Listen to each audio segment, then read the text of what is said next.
ఓం శ్రీ గురుభ్యో నమః. మీ చుట్టూ ఉన్న పరిస్థితులు ఎంత భయంకరంగా కనిపించినప్పటికీ మీరు ఒక విచారగ్రస్తుడు అని మనస్సులో దృఢ నిశ్చయం చేసుకోకండి.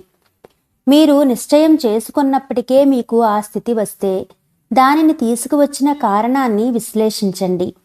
దానిని గురించి నిర్మాణాత్మకంగా ఏదైనా చేయండి. ఉదాసీనంగా పనులు చేస్తూ పోకండి.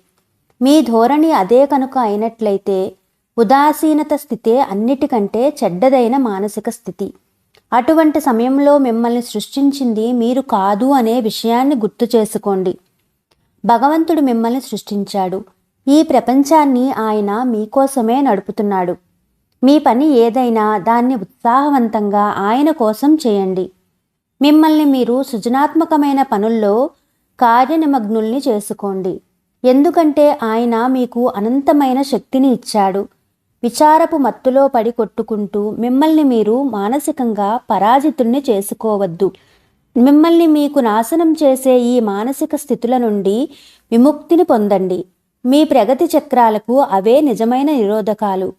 వాటిని మీరు వదిలిపెట్టే వరకు మీరు ముందుకు సాగలేరు. ప్రతి ఉదయము మనం భగవంతుణ్ణి బిడ్డలమేనని జ్ఞాపకం చేసుకోవాలి. మీ కష్టాలు ఏవైనప్పటికీ వాటిని జయించే శక్తి మీకు ఉంది. పరమాత్ముడి విశ్వశక్తికి వారసులు మీరు. ఒక తెలివైన పిల్లవాడు సులువైన సమస్యల మీద పనిచేయడాన్ని లెక్క చెయ్యడు.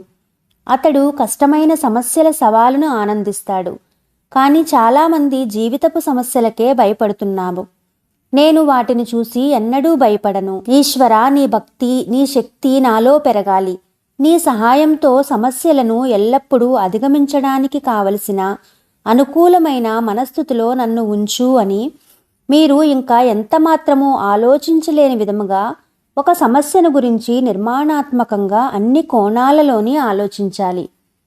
ఒక సమస్యకు పరిష్కారాన్ని చేపట్టినప్పుడు ఆ సమస్య పరిష్కారానికి కావలసిన అన్ని సాధ్యమైన సోపానాలను పూర్తిగా ఆలోచించాలి.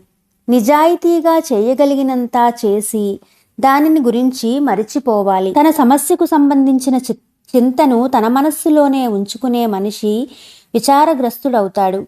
అలా ఉండకూడదు. ఏదైనా సమస్య ఎదురైనప్పుడు దాని మీదే చూపు నిలిపే బదులుగా దాని నుంచి తప్పించుకోవడానికి చెయ్యవలసిన అన్ని సాధ్యమైన దారులను ఆలోచించాలి.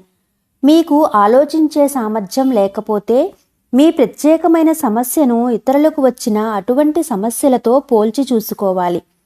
వారి అనుభవాల నుంచి ఏ దారి పరాజయానికి, ఏ దారి సఫలతకు దారి తీస్తుందో అప్పుడే మీరు తెలుసుకోగలుగుతారు. సహేతుకంగా ఆచరణాత్మకంగా కనిపించే ప్రయత్నాలను ఎంపిక చేసుకుని వాటిని అమలుపరచడంలో కార్యనిమగ్నులు కావాలి. ఈ విశ్వ గ్రంథాలయం అంతా మనలోనే దాగి ఉంది. మనం తెలుసుకోవాలని కోరుకుంటున్న విషయాలన్నీ మనలోనే ఉన్నాయి. వాటిని బయటకు తీసుకురావడానికి సృజనాత్మకంగా ఆలోచించాలి. సృజనాత్మకంగా ఆలోచించే మన మానసిక స్థితులను జయించి మన ప్రగతిని నిలుపుకోవాలి.